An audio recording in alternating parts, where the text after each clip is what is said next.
We're going to be talking about the gap, or general adaptive potential. The question is, why do we subluxate? How does it happen? Why would two different people exposed to the similar type stresses have different subluxation patterns? There's all kinds of questions that come in here. Also, is a subluxation, this is a big deal, is a subluxation a good thing or a bad thing? This is something that is kind of like a pivotal head scratcher that kind of gets people stuck as they go into this. Is a subluxation a good thing or a bad thing? Well, if you think it's a bad thing, why would the innate intelligence of the body make a bad thing happen? In other words, what is a subluxation? It's an adaptation to stress, right? Basically, it's an adaptive response. The body is overwhelmed by stress, and as a consequence, it subluxates or goes into defense physiology. So a subluxation is a sign that an individual is stressed beyond what we're going to call their general adaptive potential, which we'll talk about in a minute, not to the point of death, but enough that they cannot fully function. So, and this leads to changes in postural muscle tone, which affects the alignment of segments, which continues to adversely affect the nervous system. It sets up this negative cycle. So, but we understand that we subluxate because there is this adverse stress that's coming into life, and the body goes into defense mode or defense physiology, midbrain function, increased cortisol levels, increased adrenaline levels, blood out of the gut and into the trunk muscles, pupils dilated. You're on this heightened fight, flight, sympathetic state, and that is something that should not be sustained for an ongoing period of time, otherwise it has deleterious effects on health. In the short term, when it's protecting your life, it's a good thing. In the long term, when it becomes a bias toward how you operate on a day-to-day basis, it starts to cause sickness and disease and unhealth and unrest and et cetera in your body, and that's what we're trying to alleviate. So, okay, so we kind of get that. So then the subluxation's a good thing. It's kind of protecting the body. Okay, well then I guess it's a good thing. But if the subluxation is a good thing, why would you want to correct it? If the subluxation is the body's proper response to stress, number one, why wouldn't it correct it itself? Number two, why would you want to correct it if it's doing the right thing? Oh boy, well, now I'm kind of confused. It's a bad thing. No, it's not a bad thing. It's a good thing. Well, if it's a good thing, then why would I want to correct it? Now you start to see how maybe we start working down alleys with our understanding, and we kind of hit dead ends and say, I'm kind of stuck here. So this is what I'm hoping to kind of bring together in the way of concepts right now that I believe will be helpful and instrumental for you.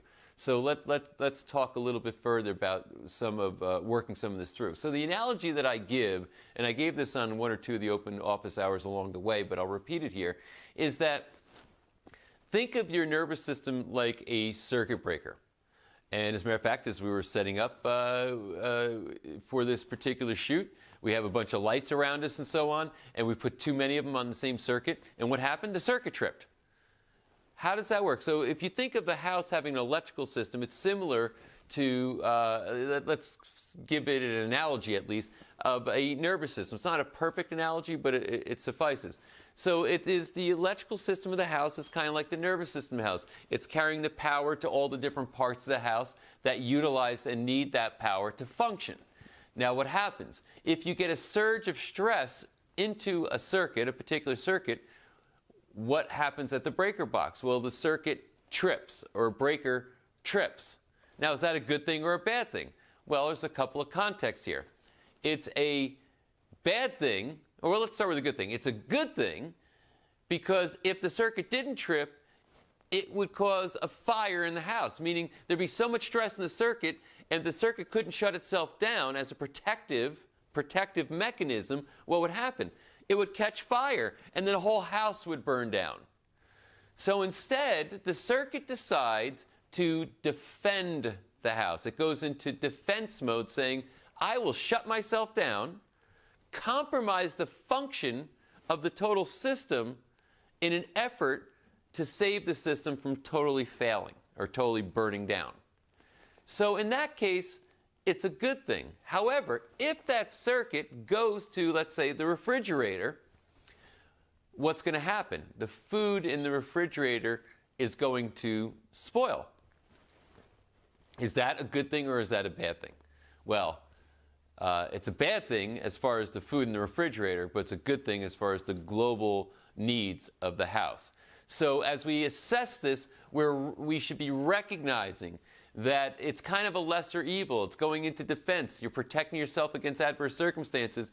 That's kind of good, but at the same time, it causes some bad things to happen that are maybe not too pleasant. Now, in the medical model, what would they do? They'd say, oh, we got spoiled food in the refrigerator. Let's open up that refrigerator, take the bad food out, and we're going to put good food in. And what's going to happen? The food's going to spoil again. And then they'd say, oh, take that out and put new food. So you can see that that's kind of dealing with the end problem that's not really solving the cause. What the chiropractor would do is they would go back to the circuit breaker box and they would flip the switch and power the refrigerator goes back on. However, what happens if the power that caused the circuit to trip in the first place, if the surge of stress that caused the circuit to trip in the first place was still present? It just happened to us a little while ago. The circuit will trip again. And that's when we realize it's overloaded. So you turn the power on, it goes off. You turn the power on, it goes off. Literally just went through this in this environment dealing with these lights. So what did we have to do? We had to decrease the stress in the circuit so that it doesn't trip, it doesn't fail, it doesn't subluxate. So we had to split up the stress and go to, run some cables and go to different outlets to spread the stress out so it wasn't concentrated in one area. So it's a pretty good parallel. There's one caveat, though, and this is really important, so listen and pay attention here. It's an important understanding. Why this isn't a perfect analogy is that the electrical system of the house is a static, mechanized system. What's really cool about the nervous system is that the nervous system learns.